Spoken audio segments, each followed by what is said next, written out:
যুক্তরাষ্ট্রের চাপ ও হুমকির মুখে থেমে থাকেনি ইরান।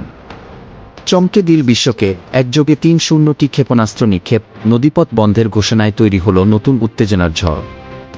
সম্প্রতি মধ্যপ্রাচ্যে নিজেদের নিরাপত্তা স্বার্থ রক্ষার অজুহাতে ইরানের সীমান্তবর্তী অঞ্চলে একের পর এক ড্রোন হামলা চালিয়েছে যুক্তরাষ্ট্র।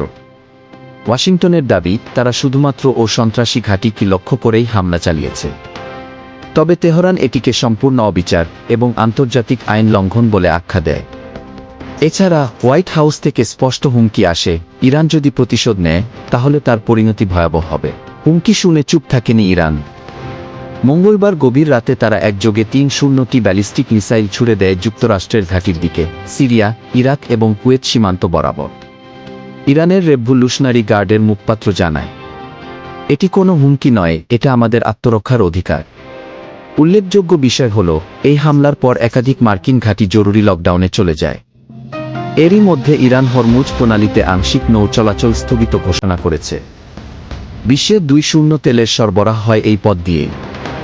ফলে এই সিদ্ধান্ত বিশ্ববাজারে ব্যাপক প্রভাব ফেলেছে। তেহরানের প্রতিরক্ষা মন্ত্রণালয় জানায়, আমরা যুদ্ধ চাই না, কিন্তু নিজেদের সীমানায় কোনো হস্তক্ষেপ বরদাস্ত করব না। যুক্তরাষ্ট্র ও ইউরোপ উদ্বেগ প্রকাশ করলেও রাশিয়া ও চীন ইরানের প্রতিরক্ষার অধিকারের সমর্থন জানিয়েছে।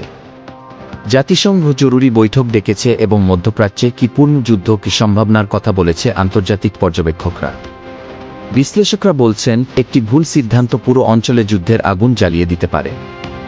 ইরান যুক্তরাষ্ট্র উত্তেজনা যেভাবে বাড়ছে তা শুধু মধ্যপ্রাচ্য নয়, পুরো বিশ্ব অর্থনীতিকেই বিপর্যস্ত করতে পারে। আপনার মতামত জানান কমেন্টে। ইরান কি সঠিক কাজ করেছে, নাকি বিশ্ব আবার ধাবিত হচ্ছে আরও একটি যুদ্ধের দিকে? ভিডিওটি ভালো লাগলে লাইক দিন, সাবস্ক্রাইব করুন নিউজ বাই সোহাগ।